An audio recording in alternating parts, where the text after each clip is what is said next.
Welcome to the Wisdom Rising podcast. I'm your host, Lama Tsultrim Alione, and my goal with this podcast is really to open your own wisdom, to have your own wisdom rising, either through the meditations that I lead or introduce you to, or to the people that I interview that bring wisdom with them in their own voice, in their own traditions. So we look forward to raising our wisdom together on the Wisdom Rising podcast, and I'm so happy to share this with you. Welcome, everyone. Back in California, after the amazing experience of Lama Wangdu's cremation, which the last time I spoke to you I was telling you about it was going to happen. And I was actually able to go to Tara Mandala. I've had trouble with the altitude there, but I figured out something that seems to work to make me be able to go there. So that was amazing in itself. And then to experience this process of his cremation was really amazing. So I want to talk a little bit about that. When Wangdu Rinpoche arrived on November 19th, and so a group came in with him. There was a sort of procession, caravan coming in. People had driven from Boulder, had flown in from New York, California, and so on. And the kudung had been brought by a U-Haul truck from Portland by Daichin Somo and her sister Pema and her husband Dao. So it arrived, it meaning the kudung, but really it's he, on the 19th, and was brought into the temple where our people had prepared a shrine and a place for the kudung in the center of the temple. And then immediately practice started, the practice that had been done in Portland, which was a Dorsem Lama Chupa from the Dujim Tersa. It's a Dorji Sempa or Vajrasattva practice, and it's done for these kind of situations. But not only that, it's beautiful practice. And so I arrived on the 21st, and that was the first time I've been to Tara Mandala in the last year, and second time I've been to Tara Mandala in 4 years. So it was beautiful to see everyone, to greet everyone. And the Lama was there, Jigme Wangchu Rinpoche, who's a Tulku and a direct bone lineage descendant from Dujin Lingpa, and Tugu Tadral, who is a Tulku from Spiti, which is in the northern Himalayan part of India. Very, very knowledgeable, very beautiful, humble Tulku who now resides at Pema Ursaling in California. That night, there was also Chöd practice, and the temple was just full of the sound of Chöd and really experienced practitioners.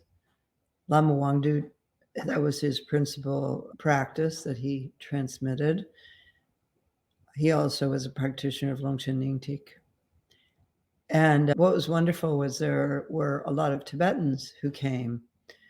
And so I love to see Tibetans in our temple because they're in a situation of being refugees. And so to be able to be in a temple in their tradition and practicing, it's so important for them. And I was so grateful to be able to offer that at Tara Mandala. And they came from all over. And also Westerners came as well. And then the next day, which was the day of the cremation, we got up at 4:30, went down into the shrine room. There was short prayers, and then there was a procession out following the Kudung, the body of Lama Wangdu, to the cremation stupa, which was in front of the temple. It sort of drops down in front of the temple, and there's a round, flat area that had been beautifully prepared by Clifton, Carmody, and all the people from Tara Mandala. And then Lama Jurme had come to help with the stupa, Kempo Sonam, and also someone named Dawa, who had worked on our stupa many years ago, like 20 or 30 years ago. So it was dark. There were just the stars at dawn, and the sky was lightening in the east as the kudung was placed into the cremation stupa. And that was quite a process because Lama Wangdu was a big man. He was very tall, and his body had become much smaller, but still it was a whole process of transferring his sacred body into the stupa. And that went on until we had a little break. And then at 7, we began the actual puja. And that's when people from the outside had been told to come. So more and more people came. I'm not sure how many people came in the end. We had over 150 people registered. And then we began the practice. And right at that moment that we began the practice, the sun came over the eastern San Juan Mountains, and there was a rainbow around the sun. Oh, you have a picture. Wonderful. Yeah. So this rainbow stayed for, I wasn't counting how long it was, but it was over an hour. And then it kept happening. There were rainbows all day. And I'd heard about these things, you read about them. There were, all kinds of manifestations in the sky and so on. And but I'd never seen it happen. Like when that happened, I was like, oh, that's a good sign, it's a good auspicious sign. And I thought that would be it for the cremation. But it went on, and there were all kinds of different shapes of rainbows. There was one that was like a sphere with a blue tail that came out of it. Some vertical rainbows coming out. There was a double rainbow. And then there were also eagles that circled.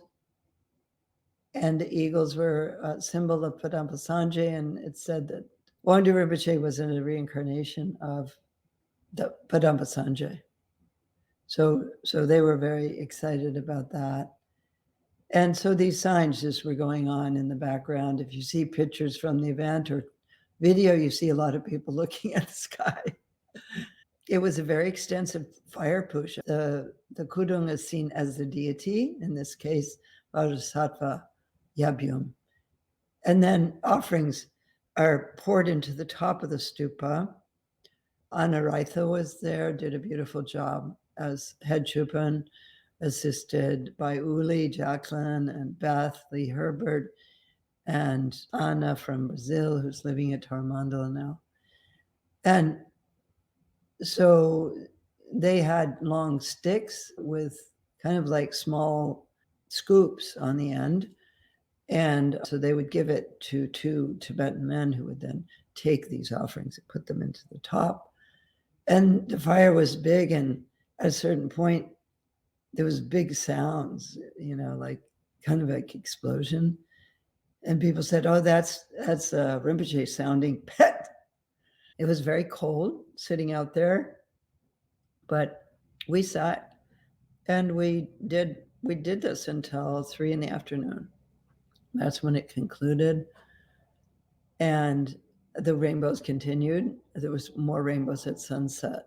It's really phenomenal. Then that night, My son Togosa and Khandro Katie brought people to the house, the lamas who were visiting and the monks, and for dinner, and we had a photograph together and so on, up in our family house. And that was beautiful also for me to be back in that house where I lived and the house that David and I built. So then the next day, we said goodbye to the Tulku Jigme Wangtruk, and we said goodbye to Tulku Tadral, and then we went back down to the stupa and began to take out the relics. At that time, I was at a distance from the temple, and I looked over, and there was this giant rainbow over the temple surrounding it. And all this is on my Facebook page.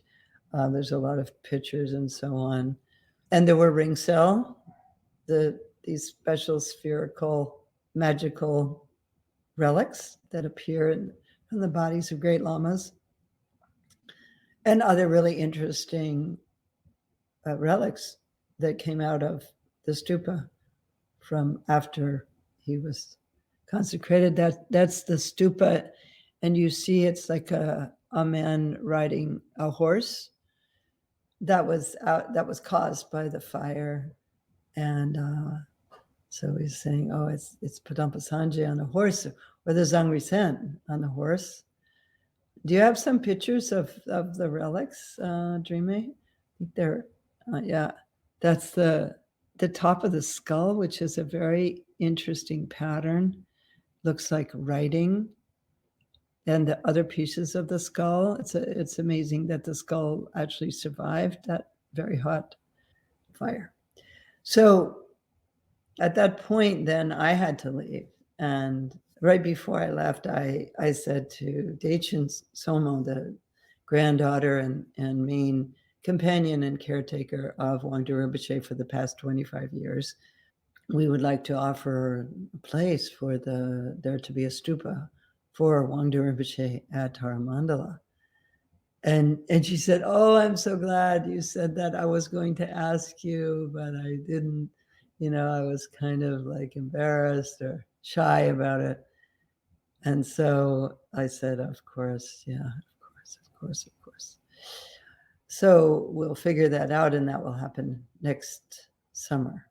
So that's a little bit about that. It's on Lama Tsultrim Aliani Facebook page and also Instagram, some of the pictures. So it was an extraordinary event, and this is very rare in this country. It's the second Lama cremation that I know of in the traditional way. The other one was Trungpa Rinpoche in, I believe it was 1987, and I was at that also. I think my main takeaway of this event was, there were a lot of things that I came home with, but the feeling of blessings was what I came away with. Oh, this is really the feeling of blessings, and it's something that I could really feel in my body, and just the joy and the sadness sort of co-emerging, the sadness of losing him and the joy of how auspicious it was. Thank you, everyone. Thank you, everyone, for being with us for this Wisdom Rising podcast. May it benefit all beings.